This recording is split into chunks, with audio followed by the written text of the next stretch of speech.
Welcome back, everyone. Welcome to Provocative Conversations, where we are focusing on science plus facts to provide real information. How are you doing, Dr. Olysha? I'm doing great. I'm wonderful. How was your new year?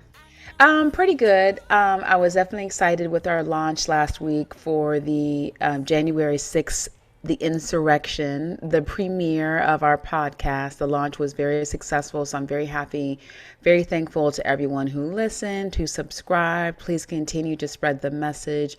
Our goal is to provide authentic information and news so that you can be equipped and informed to make the best decisions for your life and for your family. That's often hidden from mainstream news because they have financial benefit or political benefit for you not knowing the truth. So I'm very grateful to have you as a co-host. I'm very grateful for the platform, and I'm definitely very grateful to all the listeners who help supported us, which also encourages us to continue. So far, I think the new year is going great. Thank you.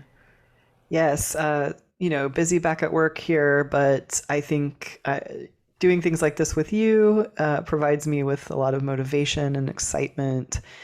And just hearing some of the feedback from our listeners from last week's episode was just really exciting. Hearing that people are listening and feeling provoked to action. That's exciting. Yes.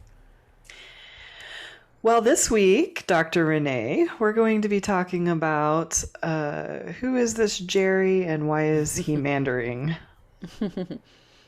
This episode is going to be centered around redistricting and gerrymandering, which is something that is going to be talked about a lot this year. We do have the 2022 midterm elections coming up before you know it. And so there's a lot of things happening in the background that listeners may or may not be aware of. So, Oh, I did want to interject to all of our fabulous, smart listeners that a few of our topics are political, not all of them will be, but every topic will be about your life, some way that you are being affected or ignored. So I did want to make sure I said that as well. And I would interject that probably that does always tie back to some type of politics. But yes, you're right. You're right. That's right. Yes, that's true. That is true. Politics is personal. I think I have a pen that says that.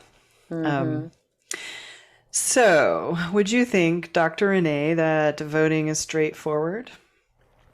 Well, I might be a talking to the choir kind of person, but unfortunately, no, it is not as straightforward as it should be. Right. I guess in an ideal world, people would vote and they would actually elect officials that represent their values.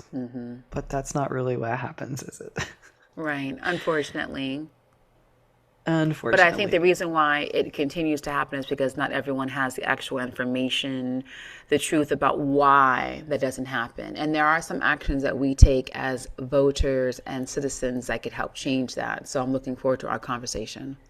Absolutely. I actually just got really excited when you said that because good. I think by the end of this conversation, we'll have some tangible ways that people, no matter where you're at, specifically in the United States, although we probably do have some international listeners, but where you can actually take some very specific actions or advocate for things to help make voting more fair wherever you're at. Yes. Let's get started. Today, we're going to talk about redistricting and gerrymandering. And simply put, redistricting is an ideal outcome to ensure fair representation during elections at all levels. And then gerrymandering is a sketchy outcome, ensuring that one party wins an election regardless of the popular vote. And in many cases, what we actually see is that politicians that are in office and who are responsible for redrawing and updating voting maps actually create unfair maps that benefit one party over another. Exactly. So let's start with some definitions because I think it's really important to sort of all be on the same page as to what these terms mean because they are thrown around a lot. So according to the American Civil Liberties Union, the ACLU, we can define the two different things as this.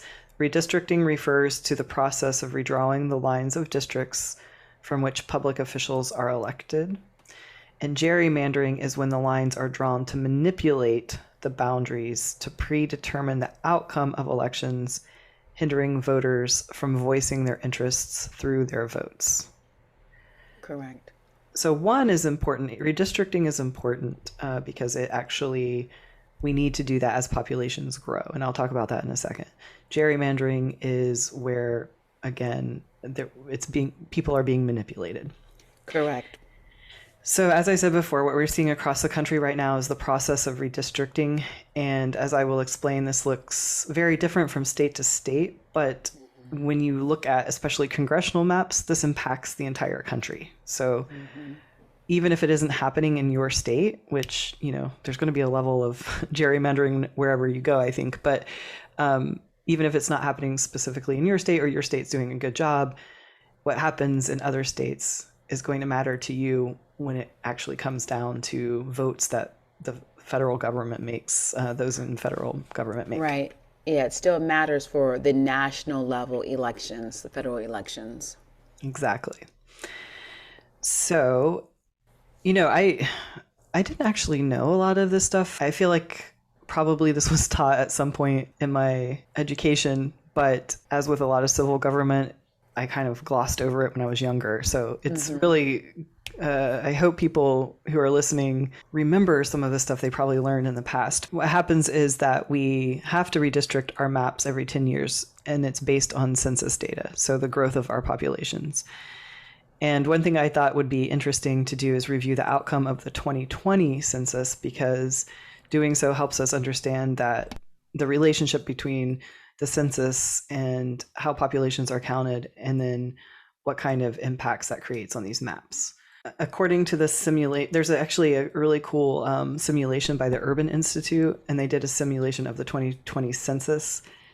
There was only about a 0.5% undercount of the census, which honestly isn't as bad as I think I've actually heard, Yeah, that's pretty good. Especially because a lot of people who are afraid to take the U.S. Census because they feel as if it's, in a way, governmental tracking, recognizing immigration status, a way for somehow hidden secrecy bias that can be used for income judgment. So I do think there is a lot of skepticism to actually completing the U.S. Census. So I'm glad that you're saying that there's only like a 5% differential. So that's really good. Actually, it was 0.5%. Oh, 0.5, even really good. And also, in addition to the things that you mentioned before, there's a lot of politicizing of the census, especially in 2020. And then we also have to keep in mind the impact of COVID, and because people actually have to go out and collect that, literally knock on doors and talk to people. So there was a lot of concern that those factors were going to actually make a difference in the count. But as I mentioned, there wasn't as big as an undercount as was expected. But regardless, those areas that were undercounted are going to be impacted. And for example, in Mississippi and Texas, they were undercounted in the simulation by 1.3 and 1.28% respectively. Okay. Whereas like in Minnesota, it was net undercounted by 0.76%, so under 1%. And for the next decades, while that doesn't seem like a whole lot, those differences actually do matter for those states. So Mississippi and Texas residents are going to get less than their fair share of federal funding for infrastructure, healthcare, children's programs, whereas Minnesota is going to get more because there's less of an undercount there. Right. And like you said, it may seem as if 1% is not a lot, but look at it for the grand scheme of things as far as persons and families. So if 1% ends up being 1,000 persons or 1,000 families in a state who are being excluded from funding and resources, then that is a lot. Right. And as you mentioned, there are other populations of citizens that are undercounted because they're hard to count. And I would like to just kind of mention some of these populations. Black and Hispanic Latinx people had a net undercount of more than 2.45 and 2.17% respectively in the simulation. That's a lot. It is a lot. And I do think that one reason why it is harder to count is because there's a lot of suspicion and mistrust with what are they going to really do with this census data? Are they trying to track if I have illegal immigrants in my home, or do I know of any?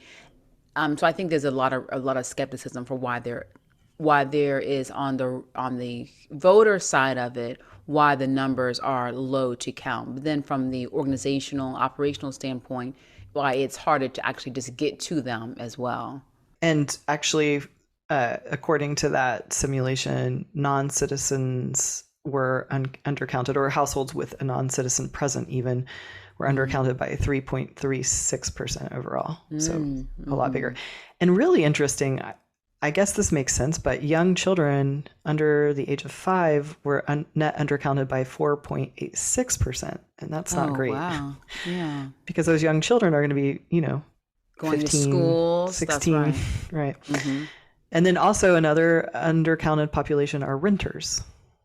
And Oh, yeah. because they're sometimes more transient population. That's true. And that was a 2.13% undercount there. So you can see we have people of color, young children, renters, non-citizens who are all going to be negatively impacted by less representation and access to that funding that we talked about. So I just wanted to establish how we get our population numbers, and that it isn't a perfect science. It wasn't as bad as they thought, but there is still going to be some underrepresentation. I did participate in one of the U.S. Census, like the organization of how you will do it.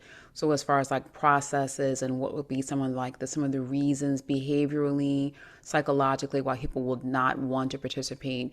And in one of those meetings, the outcome of having bilingual speakers, especially Spanish, and even in some counties speaking a different dialect or a different level of like French, depending on where the people are being trained to go out for the census takers, being able to look like you're part of the community, as well as sound because of your voice and your authentic accent or dialect, that also helps increase the likelihood of trust and increases the likelihood of honest answers being told. And people don't really understand what exactly are you trying to count in my house for. So just from the operational standpoint of how you go about taking a census, I thought that was really interesting, and I was glad to be able to be a part of it. It's funny you mentioned that, because my mom is retired. She's a retired teacher, and she actually, for a very short time, but she did take the census data locally. That's so interesting. Wow, your family is such a great family. I think that's awesome. Just to your point of that, sometimes people are hesitant to give information. My mom is, a very white little lady. She wouldn't like me to call her that. Mother, you're beautiful. Yes. But she had a lot of stories. But, she had to go out, and she had a lot of stories about maybe angry dogs barking at her, so she couldn't access that location. And I don't know if somebody else after her was able to, but there are a lot of, if you think of it in terms of somebody knocking on doors, it is hard sometimes to actually reach the people who are living in these households. So it's not a perfect science. It is very cool, I think, that we do that, though. Like, it's cool that we take a census. I agree. But regardless, that's where we get our population numbers. That's where the data comes into when states look at redrawing maps every 10 years. It makes sense. It totally makes sense to do this, I think. If it's done the right way. Yeah, exactly. So that brings us to gerrymandering. The League of Women Voters is a nonpartisan organization, and a part of their mission is to encourage informed and active participation in government. And they work to increase understanding of major public policy issues, and they try to influence those policies. And I really like how they define gerrymandering. So they say, historically, politicians have manipulated the redistricting process to expand or protect their own power, often to the detriment of the minority political party, marginalized populations, and often Black communities. This manipulation is called gerrymandering. So we have two definitions from two organizations. Both of them are using the word manipulation. And that's something that I want to point out because I feel like psychologically we can kind of look at that a little bit later. Yes. I'm looking forward to that part. Yay. So gerrymandering can happen in a couple of ways. One way is by consolidating communities into one district, thereby giving them only one representative in a legislature, which doesn't sound that terrible at a glance, but it can actually create more seats for one party over another. So it makes it unfair. And another way is actually splitting up a community so that it will always be in the minority. And a good example is where I live, which is largely Democratic leaning. And the maps that we are seeing right now, which are being drawn by a Republican majority, and I will talk about some specific examples a little bit later, we're seeing that they're splitting up our blue city so that the Democratic leaning votes will be diluted. So that's the second kind of way. There are two types of gerrymandering, racial and partisan. So racial gerrymandering occurs when maps are drawn purposely to reduce voting power of racial groups. And partisan gerrymandering is when maps are drawn to give one party over another, or even an incumbent in office or a group of people an unfair advantage. Interestingly, the Supreme Court had a chance in 2018 to require a set of federal standards to basically eliminate gerrymandering, which would be awesome, right? But instead, the court ruled to allow states to make their own determinations about partisan gerrymandering practices. And, you know, I do appreciate that we have state autonomy to make decisions for the people within the state. I think that's what kind of makes the United States unique. But I have wondered a lot about what happens when there's so much gerrymandering going on for so long without any federal standards in place to prevent it from happening. So, like, how can we actually have a fair system in place? Right. So I'm not saying I can answer that question, by the way. But I do think it is important to look at some case examples from a few states that are taking the gerrymandering ball and running with it, and then also some states that are trying to resolve the issues of gerrymandering through some practical solutions or actions being taken. As always, you can read more about any of these pieces of information on our resources page through our website, provocativeconversationspodcast.com. So, would you like to hear about some states? Yes, I would. I'm excited to hear what you say because a lot of the ones that are doing better are ones that I'm associated with. So I definitely want to hear that. Yeah, I was going to say both of our states make the appearance on this list. So let's jump in. And actually, the first one is Ohio. I love Ohio. I was born in Ohio. I was born. Oh, you were born in Ohio. I didn't know that. Where were you born in Ohio? Dayton. I was born in Athens. Oh, I didn't know that. We are so alike in so many ways. Oh my gosh. I didn't know that. I didn't either. Cool. Okay, that's really cool. No wonder we get along so well. We're Ohioans. I have an on and off relationship with Ohio. Like, I still go there a lot, and I have a lot of friends and family there. Hi, my friends and family. You know. My father was in the military, so they always called Ohio OH-10. 10. Yep. Oh, that's cute. Okay. So let's talk about OH-10 here. Yes. The state has had some issues in the past with gerrymandering. And in 2018, a constitutional amendment, Article 19, was passed by the great voters of Ohio. And the amendment to their constitution, the Ohio Constitution, makes it very blatantly illegal to gerrymander. So the citizens said no more. However, recently, they've released congressional maps drawn by Republicans who are basically in control of the state legislature. And they definitely look like they're being tipped in favor of that party. And I do want people to understand that if you look at a lot of the presidential elections, Ohio is one of the big players.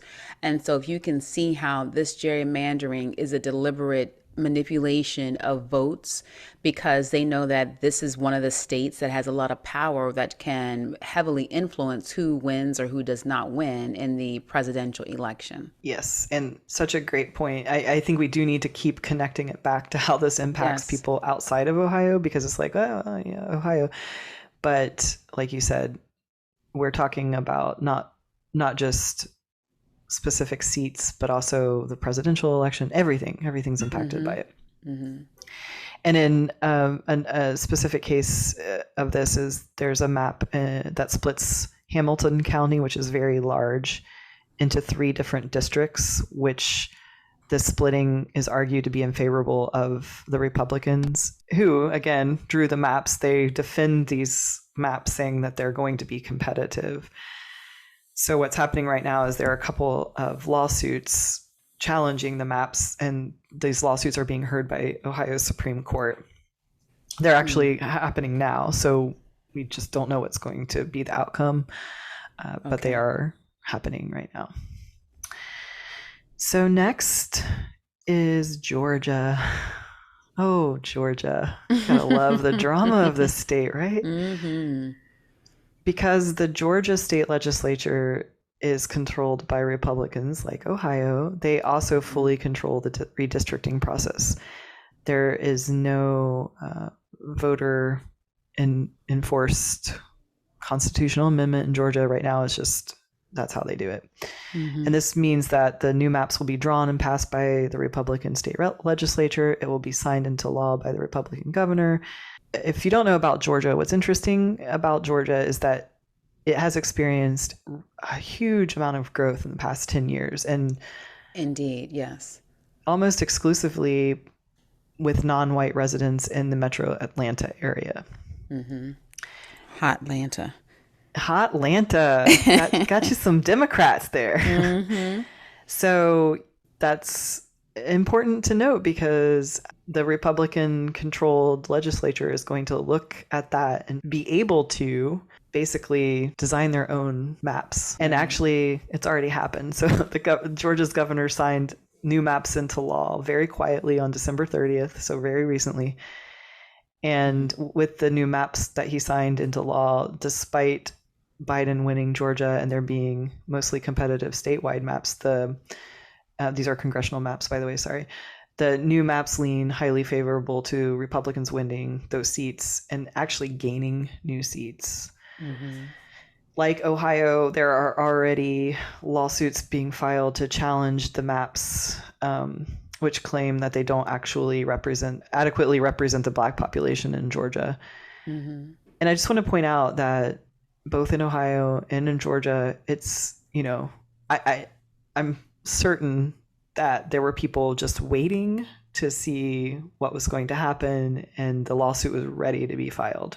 But those lawsuits take a lot of time, and these elections are going to happen soon. So yes, that's true. And a lot of court dates are being pushed back because of the pandemic. So it will be in place probably sooner and steadfast more than its likelihood for the court hearing to actually occur. But there's hope. There is hope, and it depends on what the Supreme Court of those states look like. So we'll see. We'll see what happens. So now we get to my home state of Florida, and all signs point to Florida heading in a similar direction as Georgia. So I just want to point out, first and foremost, and you and I know this pretty intimately, that Florida politics are pretty corrupt. Yes. I've been subject to the corruption of Florida politics intimately in my own race. Yes, very much so. Actually, I think maybe we could have an episode on that. I think that would be excellent.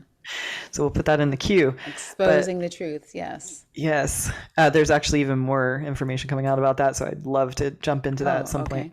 Okay. But like Georgia, Florida's state legislation is controlled by Republicans, has been for a long time. And they are in the process of drawing maps right now. And the maps that I've seen tend to split Democratic-leaning communities like mine in ways that would definitely favor more conservative state and federal seats. But here's an interesting thing I learned about doing in the research on this episode, and this is because of Florida, which is that there's a thing called prison gerrymandering. Mm-hmm. Have you heard of that before? Well, I know that as part of the whole disenfranchisement of people who do have felony histories. So yes. Yes. And so on top of that, so when the census is counting, going back to that census topic, people are counted as living where they rested their head on the census day, which is usually April 1st, 2020. But according to the data provided by the Florida Rights Restoration Coalition, FRRC, which had a lot to do with what you were talking about, the restoration of rights, it means that some communities are being undercounted or overcounted by thousands of people based on where the prisons are. Mm.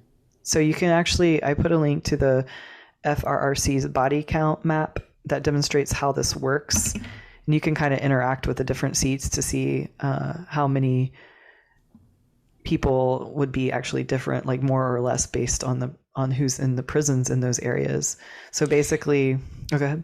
Mm-hmm. And it's also important to understand that where prisons are placed is also part of local elections. So imagine if we have strategically placed prisons. Well, and so with this, so what I think is really weird about this is that those prisoners are counted as a part of whatever community they're in. So the census data can be conflated. So like if you're in a rural area, but there's a prison that has 10,000 inmates, Mm-hmm. those inmates are going to be counted as citizens. But in that area. Okay. right. So then that means like, oh, well then this area needs more representation because there's X amount of people. Okay. But yeah, so that's it. Essentially some communities are inflated based on those inmates' location in the prison in that county, even if they don't reside there permanently or will reside there on election day, or if they can even vote. A body is a body, and the bodies help gain or lose seats. So you're right about prisons being strategically placed, and that local elections kind of influence that, or state and local elections influence those things. Right. So interesting, right? Never heard of prison gerrymandering before, so glad to have learned that. I do want to point out that it's not only Republicans that gerrymander. That's correct. So California is another instance where Democrats aren't so innocent, and I feel like mentioning this one as an example. So Democrats currently hold 42 seats in the state delegation, and the map released by the California Redistricting Commission could eliminate 3 of the only 11 GOP seats. So, it's happening in other places as well that are Democrat leaning. There have to be solutions, right, Dr. Renee? Right. There've got to be ways to not gerrymander. Right. So some states have found a way to make redistricting fair, or at least choose not to gerrymander. So like either there are specific things set up to prevent it, or those in elected positions are choosing not to participate in this.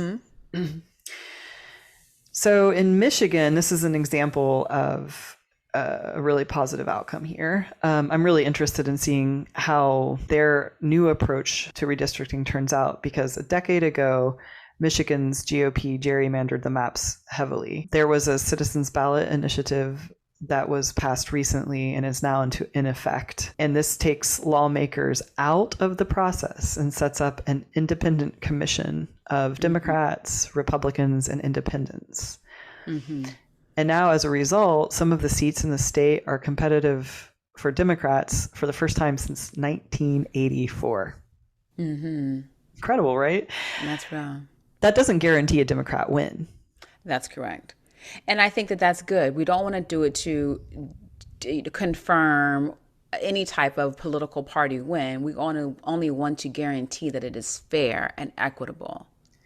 Right. And so if you're a Republican in Michigan and you and your fellow Republicans and independents, perhaps, and maybe some Democrats vote for a Republican representative and they win, yay. Because that was what the people said. And if right, and that's on how the flip side, exactly. So I I'm really hopeful to see that the results of the Michigan elections. And then another situation, this is your state of Yes, Maryland. yes. And I will not claim or deny any involvement for the success of Maryland being awesome politically. Well, there's an interesting development happening there, and that's why I wanted to mention Maryland. Democrats largely control Maryland. And our governor, by the way, is a Republican, and he is heavily against gerrymandering. It came time for redistricting, and Democrats actually had a chance to make the maps 8-0 in favor of Democrats, and these are congressional seats. However, many of the Democrats who could have influenced this resisted that, despite the pressure and consternation of other Democrats, like, they do it, why can't we kind of attitude. Right. And in the end, it was settled to have a 7-1 map generated. I was like thinking about this particular situation, and I have like and this is going to be where you can jump in here in a minute, but okay. I'm of two minds on this, because on the one hand, I'm like, I'm really annoyed, and how are we ever going to, we being like, I'm a Democrat, I'm not going to pretend I'm not, but like, if the other party is constantly playing this game and we refuse to play it, then how are we ever going to get ahead? Right. But then, and so I actually pulled a quote. This is in relation in response to the Maryland thing, and so here's what the quote is. This is the thing that kills a lot of us in the Democratic Party. A former House Democratic leadership staffer familiar with the Maryland redistricting process told me. We're so careful not to be hypocrites, and we're so worried about the long-term benefits that we don't see the forest for the trees. But they're so principled when the other party is not principled whatsoever and only focuses on the game at hand. So that's one. True. Yeah, that's one side of it. And then on the other hand, if we keep playing the same dirty game, how are we actually winning? Right. So this is where I thought we could kind of shift gears and just have you kind of talk to the ideas of power and manipulation and maybe even just honesty in general. Right. So like I mentioned last week, whenever someone is voting and their party wins or their person wins, they gain a sense of political empowerment. They feel as if they can actually make change and that their vote has meaning and therefore their life has meaning. And if they lose, if their particular party or person loses, they feel as if they have been disempowered, as if like, well, my vote didn't work because my person didn't win, therefore I am powerless. And then it causes a lot of, despondency or grievance with the political system. Even if it were completely accurate, there is some doubt there.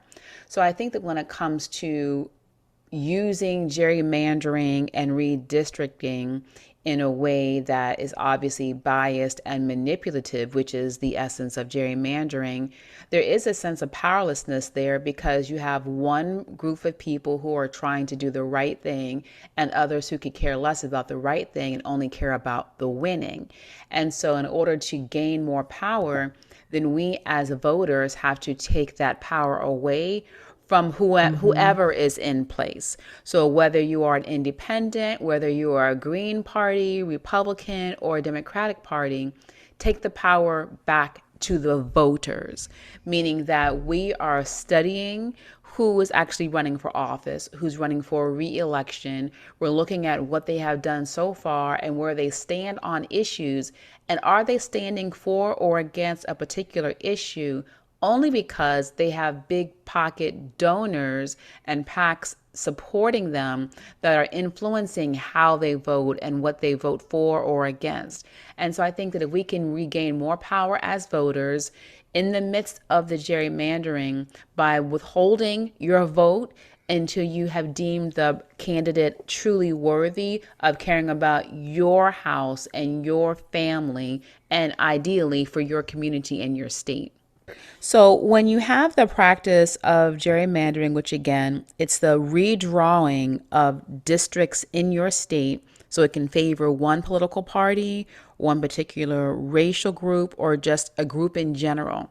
It's redrawing your district boundaries geographically so that you can have more votes put to your side or to your people. So you can have it redrawn to basically favor your party. And although it's common, it's not the correct thing to do. And so when voters see this, what they are seeing is that their votes don't matter and that their voices don't matter. And so we have to take back the power as a voters to not just sit by and let any one election or one opportunity to vote pass you by. Because even if it's the school board, which you may have children who are having grandchildren of their own right now, but if you focus on the local elections, regardless of if you actually know someone in that campaign or know someone who's running for office or not, it's really important for you to vote every time, because when you don't and you say, oh, okay, well, someone else will do it, then you create what's called a bystander effect. Bystander is when you see horrible crimes being committed, or you might see a car accident happening. And what happens is that, well, we are all seeing the same thing happening, but we will assume that someone else will do the right thing, or someone else will make the 911 call, or someone else will go and make a political fight for this. And so we have to take the aggressive stance to not be a victim of bystander effect and to say, no, I'm going to be that person. And I don't care if it's going to be who's going to put an apple cart in my parking lot. I'm going to make the decision to not just stand by, which is part of the bystander effect, but I'm going to take deliberate and assertive action to say what I want to happen. Because I guarantee you, although you're being deliberate, others will not. And when there's a collection of people who are not being deliberate, a collection of people who are bystanding for campaigns, for elections, for voting opportunities, then that gives the people who are in power the wherewithal to say, well, no one said I couldn't do it, and no one's contesting what I'm doing. So of course I'm going to continue gerrymandering. And gerrymandering has been happening for decades. So it's not new. And it's not going to be new for there to be bad people in politics. So what has to be new is for voters to become good voters and to actually care about what's happening and to not just stand by and to not just say, well, you know what, I'm just going to just sit this voting out because I really don't feel like going down there today. That might be 10 minutes out of your time, but just from like with the election, it might be a 4-year impact on your livelihood. So I just encourage everyone to not be bystanders. And also, just you said there are going to be a lot of bad people in politics. And I know we said this last time, but anybody who has any inkling of wanting to change things should run for office. This is going to probably be said at every episode, maybe. Every episode, you're right. Yeah, be the change that you want to see. And, you know, they're obviously as a, trained psychologist and doing psychology in politics and in the corporate world, there is a certain personality that's attracted to every type of career industry. So if you're a dentist, you'll be different from someone who chooses to go into cardiac surgery. You'll be different if you are someone in the military versus someone who decides to not go into the military. But even more, different personalities will choose to go into Marine versus Air Force versus Navy. So every single personality is linked to a different career. And unfortunately, people who are drunk on power or who have low self-esteem, they are attracted to politics. So imagine if there's this person who has low self-esteem and their complete identity is in being your congressperson or being your councilwoman, and you just let them run amok, then they're focusing on their power and maintaining that power at any cost, even if it comes to you paying the bill for that. And kind of like what you talked about last week when we talked about how you make justifications and you double down on a position. Cognitive dissonance, yes. Yeah, I feel like that happens with people in power too, because it's like you start to, I've noticed this firsthand because I actually have a lot of my friends or associates are people in office. And I noticed that there's sort of a celebrity status almost of people who are in elected position because, their pictures are in the papers and their names are, always being talked about. They're in the newspaper, they're on social media, they're everywhere. So they become the celebrity status, and there is a certain level of Fame. And that feeling of importance that That's right. comes, and to give that up, I think is hard for some people who are used to it. That's right. It's very hard for people to get okay with just doing a good job and not just doing it for the likes or for the publicity.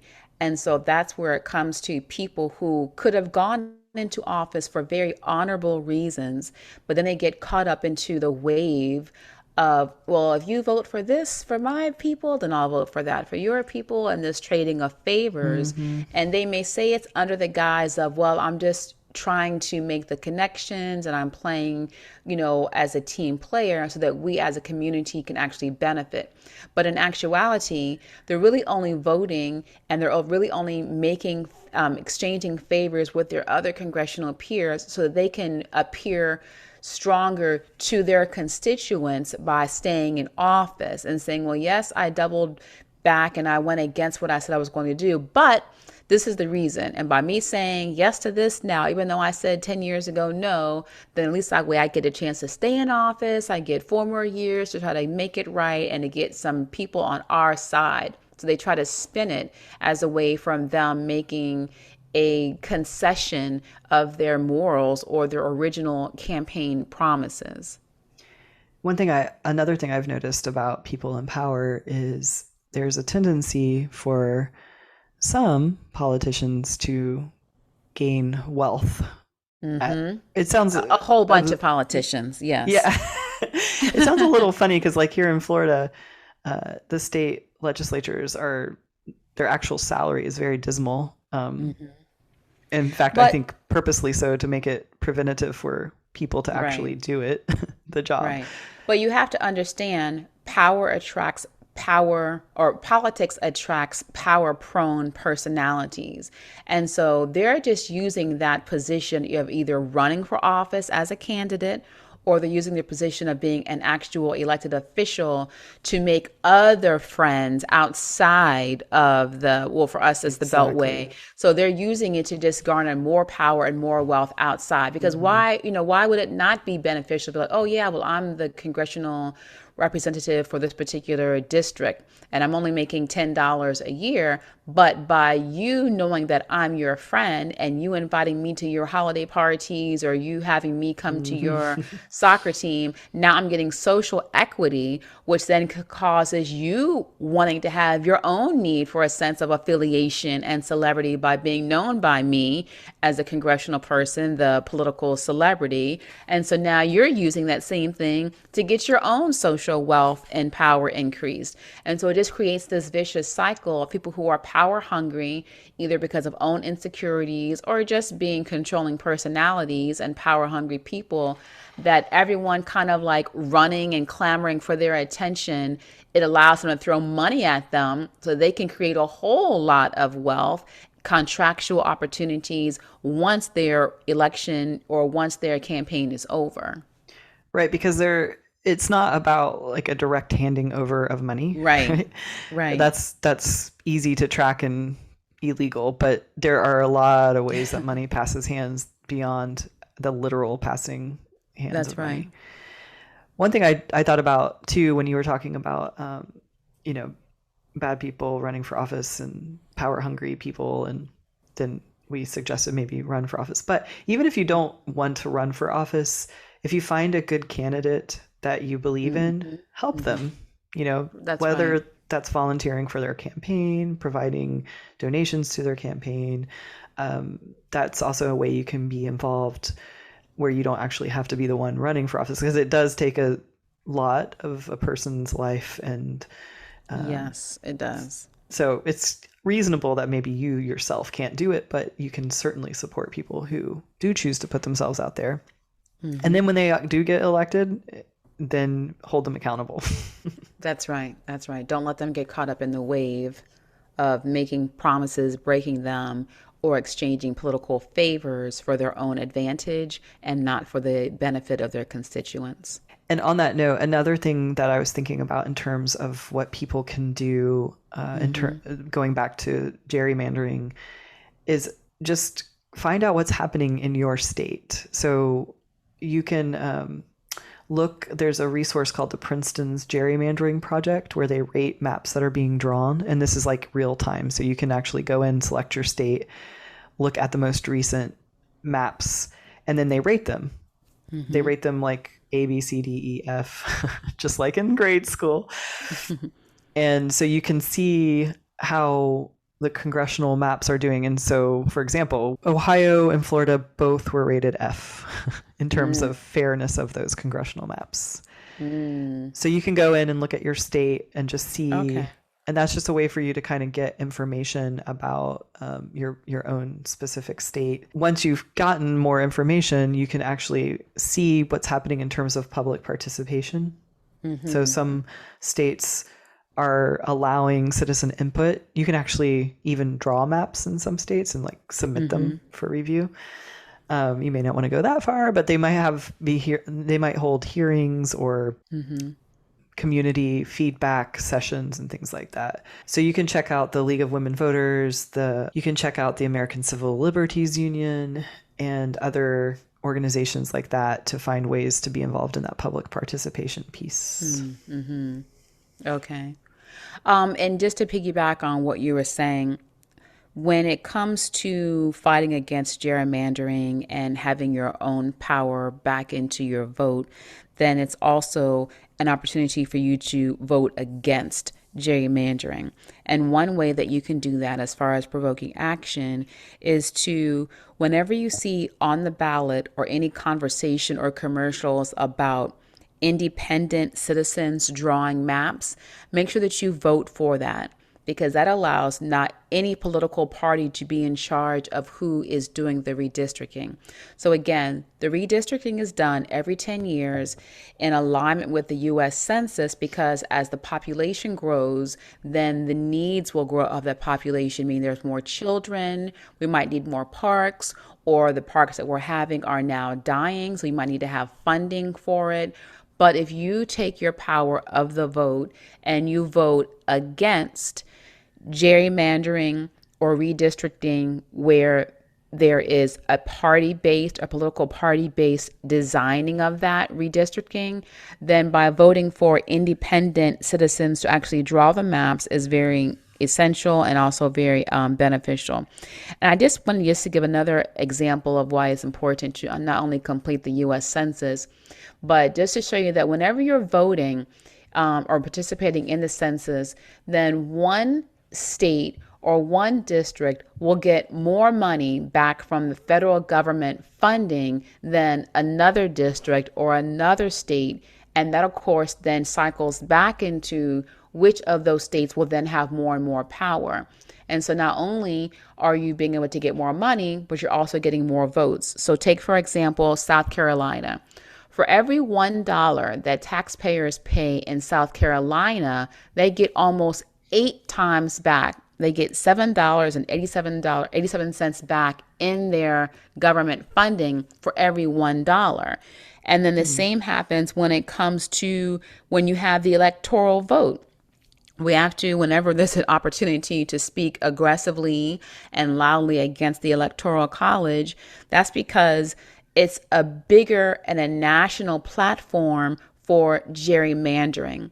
So at the state level, at the city level, gerrymandering helps to strategically and systemically oppress Black and brown or other racial groups or other groups that are wanting to be disenfranchised. Not wanting to be, but where other people are wanting them to be disenfranchised.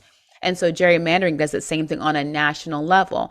And when you have the Electoral College, which does it on the national level, then what happens is that your votes can, just like that $1 going to $8 in South Carolina, you have the same thing happening for your votes when you're in the Electoral College. So for example, in Alaska and Wyoming, just one vote in those states counts 3 times more powerful than if you had that one vote in Georgia or that one vote in Florida.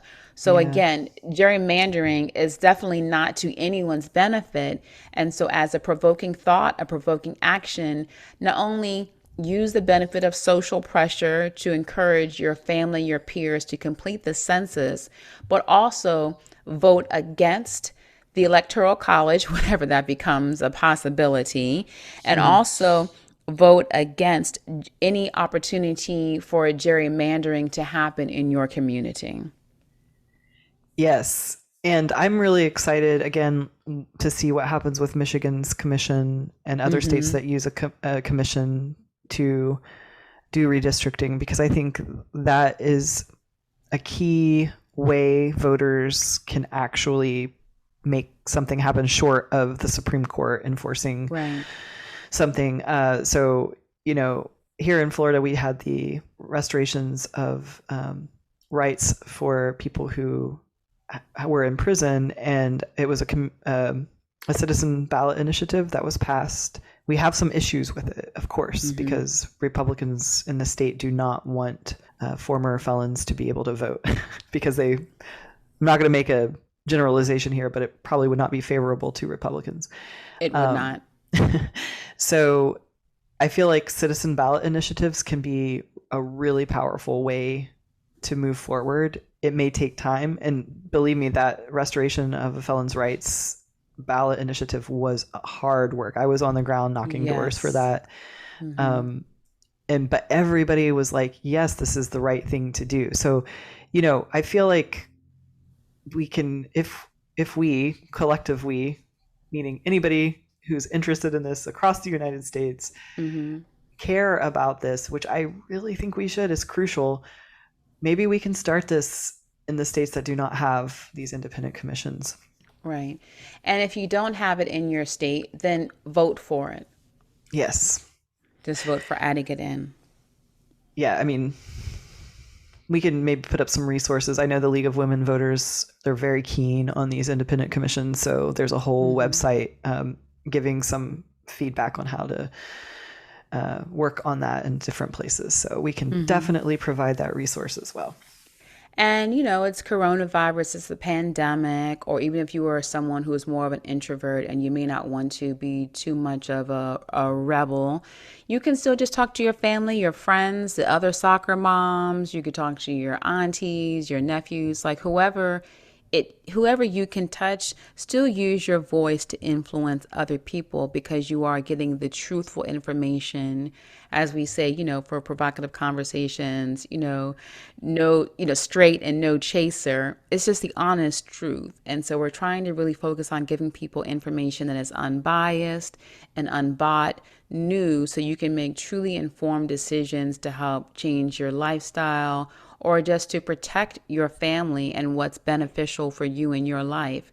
And so if you're not able to go out and change the world, you can influence your friends. If you're on social media, you can influence your followers. Even if you only have 2 followers, you can still help spread the message to them. So just take knowledge and then spread that out information-wise. Yes. Well, I think we need to stay on our toes, don't we, Dr. Renee? Yes, definitely. Everyone, please remember that the only reason why gerrymandering has existed for decades is because voters are being taken for granted, and they have a reason to protect their political power for those who are in office. And sometimes it may not be for good reasons. It just may be for reasons of greed or just to maintain their power. And so you can use your vote, you can use your voice to either speak against or vote for what is beneficial, and it is not beneficial at any time in any way to support or to allow gerrymandering to occur. So just make sure that before you vote, you research who you're voting for, where they stand on that, and if they're focusing on redistricting in ways that are manipulative rather than beneficial for the voters, then I can guarantee you, as a political advisor, that that's not going to change once they actually get into office. It'll only become worse. Yep. We got to hold them accountable before and after. That's right. All right. Well, Dr. Renee, this has been a really wonderful conversation today. I am so excited that we can come back next week to talk about a really special topic.